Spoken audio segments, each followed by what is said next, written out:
की एक्सरसाइज 14.1 का जो क्वेश्चन नंबर 7 है, क्वेश्चन में हमसे बोला गया है to find out the concentration of SO2 in the air में SO2 की कंसंट्रेशन को फाइंड करने के लिए the data was collected for 30 localities in a certain city.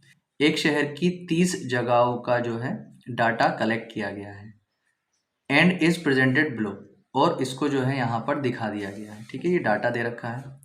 तो mean concentration of SO2 in the air, तो हमें एयर में जो SO2 है उसकी जो कंसंट्रेशन है SO2 की, उसका हमें मीन कंसंट्रेशन फाइंड करना है। ठीक है, तो देखिए, अब देखिए इसके डाटा को समझ लेते हैं। जो SO2 की जो कंसंट्रेशन है वो ppm में मेज़र की जाती है।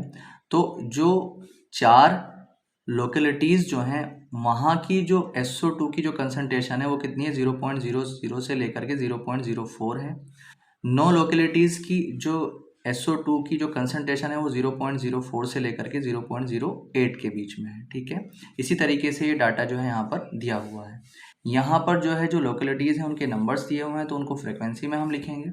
उसके बाद हम क्या निकालेंगे, मिड वैल्यू निकालेंगे। मिड वैल्यू कैसे निकलती है, जो यहाँ पर हमें क्लास इंटरवल दिया हुआ होता है, यानी कि जो लोअर लिमिट होती है और जो अपर लिमिट होती है, इन दोनों को ऐड करके उसका आधा कर देते हैं, हमारा मिड वैल्यू आ जाता है। जब इन दोनों को ऐड करके इसका आधा करेंगे तो हमारे पास मिलेगा 0.02। ठीक है, जब हम इन दोनों को ऐड करके आधा करेंगे तो हमें मिलेगा 0.06। इसी तरीके से जब इन दोनों को हम ऐड करके आधा करेंगे तो 0.10 मिलेगा, और जब हम इन दोनों को आधा करेंगे, जब हम इन दोनों को ऐड करके इनका आधा करेंगे तो हमें मिलेगा 0.14।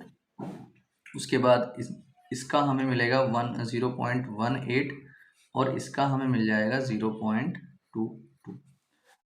अब देखिए हम इसका FI/XI निकालेंगे, और FI/XI कैसे आता है, FI और XI वालों की मल्टीप्लाई करके। ठीक है, तो जब 4 की हम मल्टीप्लाई 0.02 से करेंगे तो ये आ जाएगा 0.08, और जब हम 9 की मल्टीप्लाई इससे करेंगे तो 0.54, अब 9 की इससे करेंगे तो 0.90 आ जाएगा, और 2 की जब इससे करेंगे 0.14 से तो हमारे पास आ जाएगा 28, 0.28।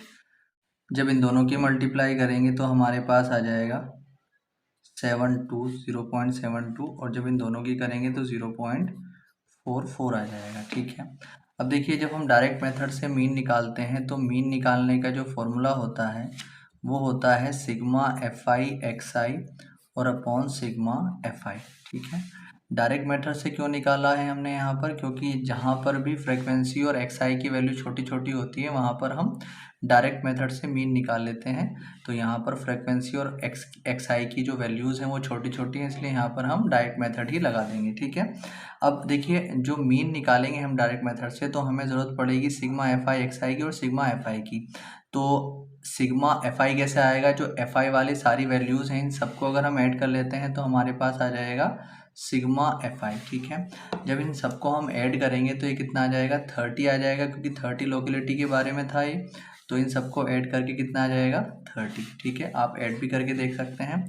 दूसरा हमें ज़रूरत पड़ेगी सिग्मा FI/XI की, तो सिग्मा FI/XI वो कैसे आएगा, वो इन सबको ऐड करने पर आएगा। तो 8 4 12, 12 और 8 20, 20 22, 22 और 4 आ जाएगा 26, 26 का 6 कैरी 2, 2 और 5 7, 7 और 9 16, 16 और 2 होते हैं 18, 18 और 7 होते हैं 25, 25 और 4 29 का 9 कैरी 2।